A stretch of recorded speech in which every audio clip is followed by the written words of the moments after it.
Okay, so it's been another week and I have nothing substantial to show, so we're just gonna talk about a random topic. Since during the weekend we just had Midoffs 3, I guess it might as well just be a good topic to talk about the Midoffs and how peak it is because Midoffs has been how do I say it? Been a key role into keeping me interested in MCSR, right? Because when Midoffs won was actually being shown. I actually wasn't playing the game at that point, or nor was I paying attention to MCSR at that point.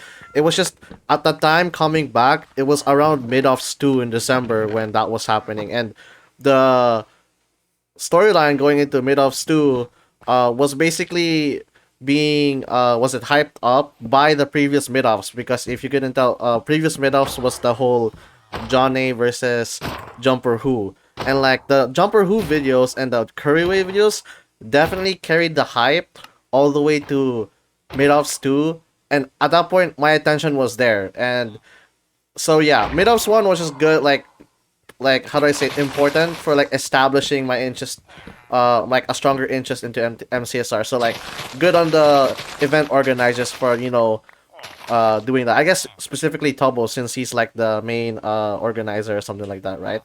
But yeah, just to like give like a brief like watch history of like Midoffs. I haven't watched Midoffs 1, so I'm sadly not that knowledgeable about the people who played. Like I think the only thing I saw that caught my eye was Ant Venom, but I think that's basically it. So sadly, I don't really know much of the players from Midoffs 1 besides Johnny and Jumper Who, because those two are pretty much the story going into the tournament.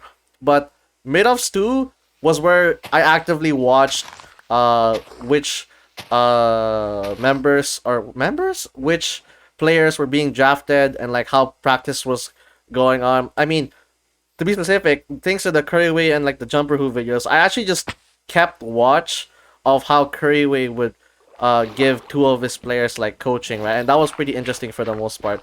Uh, I don't think I watched that much of Midoffs 3, mostly because of time constraints, right? Midoffs 3 was happening during a week where I had school, and for me to watch Midoffs live, I basically have to stay awake at like 1 a.m. And I don't want to stay awake during that time because I have school in the morning, and sometimes I do think about just staying up late just to watch Midoffs, and maybe I do, but only for a few hours.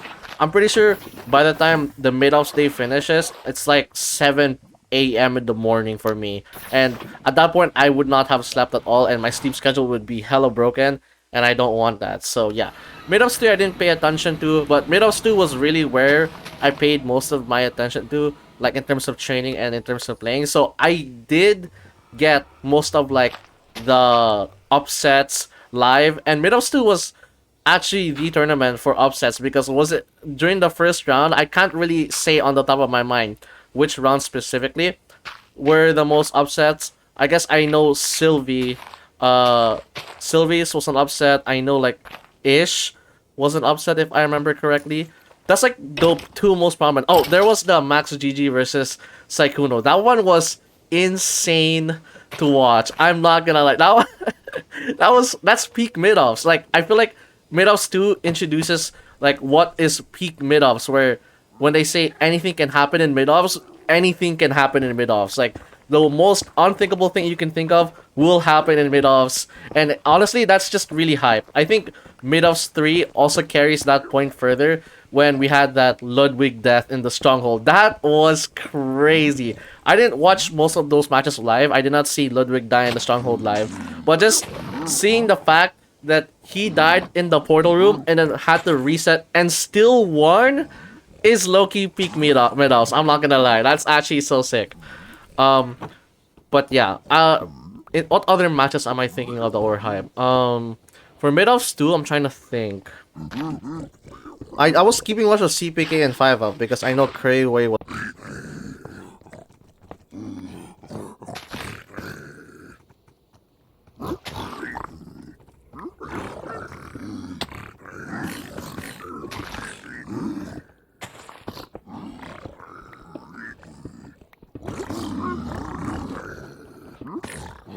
What to do for the most part. I'm not really sure if that makes sense, but I think both players were good. I didn't get to watch the finals because I think at that point I went like 2 days sleeping at 7 a.m.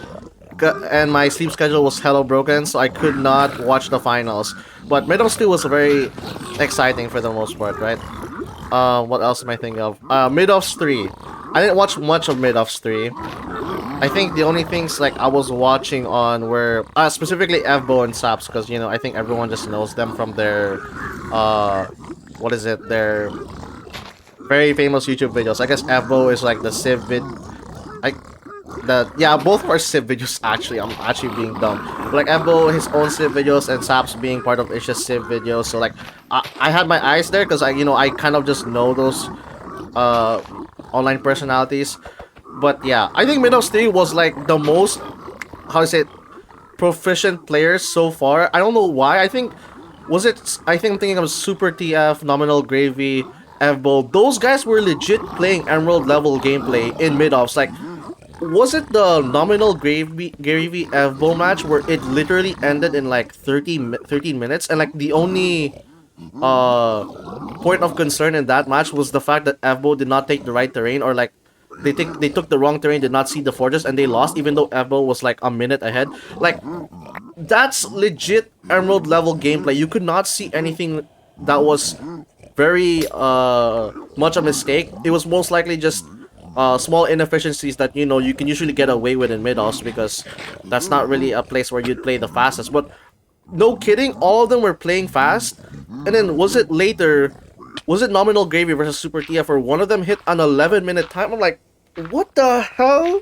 Like, why are we playing Emerald gameplay in mid-offs? Like, I think these guys are better than me, which, kind of sucks to be honest, because they only had, what, 1 week to basically learn MCSR, and I'm trying to learn it in 2 months. I mean, I'd imagine a bunch of players who've been playing for a while, who are like Gold Emerald, saw these guys playing and they're like, how the hell are these guys good already? But that's just what it is. I mean, Evbo and Nominal Gravies are good players, right? Super TF has like a good background in Overwatch, if I'm correct, right? I don't know that, but all I know is that if you're a good gamer, then like expect you probably have good fundamentals. I think that was the same for Sleepy in uh mid-ops too. I forgot. The details are fuzzy in my head of who was participating, but yeah, there were a lot of good players, or there were some really good players in mid-ops 3. Too bad I didn't get to watch it live. Uh, but you know what? I get to watch it from like people who make very good compilations, so that's fine.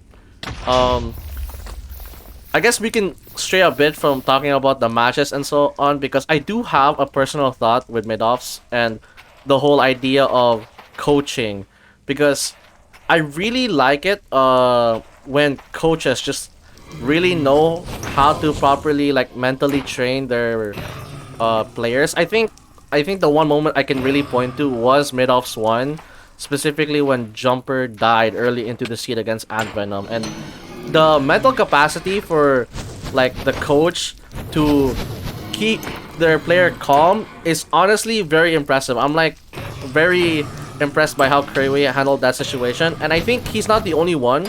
The Ludwig death in the stronghold room, I think the way was it Kylef who was coaching, right? Who told him to reset. That's low-key peak coaching. I really like how they keep the mental for the players, and I'm a big mental guy, so the fact they were able to keep them mentally stable sounds weird to say. Mentally, like, you know, mentally calm while dealing with that stressful situation, and then getting the win in the end is honestly very impressive. I feel like there's a distinction between being a good player, like one of the top players, versus being a good coach, because you can be the top player. Like Kuriwe isn't necessarily a ranked player, so you don't even know he would be a top player. Honestly, if Kuriwe would be peak Netherite, I'm not gonna lie, he plays very good. No reset with no calc, and like hitting sub 20s consistently is low-key like very high level gameplay. But yeah, like they might not be considered top players like Netherite, but they just have a way of teaching new players, and I feel like that just adds another layer to the whole like learning MCSR thing, because it takes a while to teach someone new something. I think that just means some like works in general whenever you teach someone a new topic or something like school or whatever. Like having to teach someone who doesn't know how to know about this thing is a skill in itself.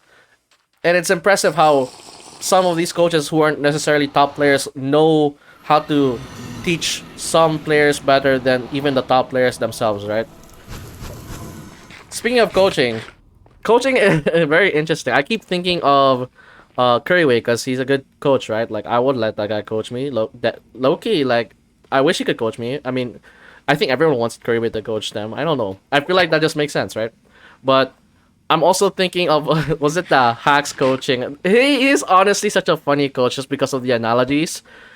Some of them I won't get, but some of them I do get, and I'm like, yo, that's a banger analogy.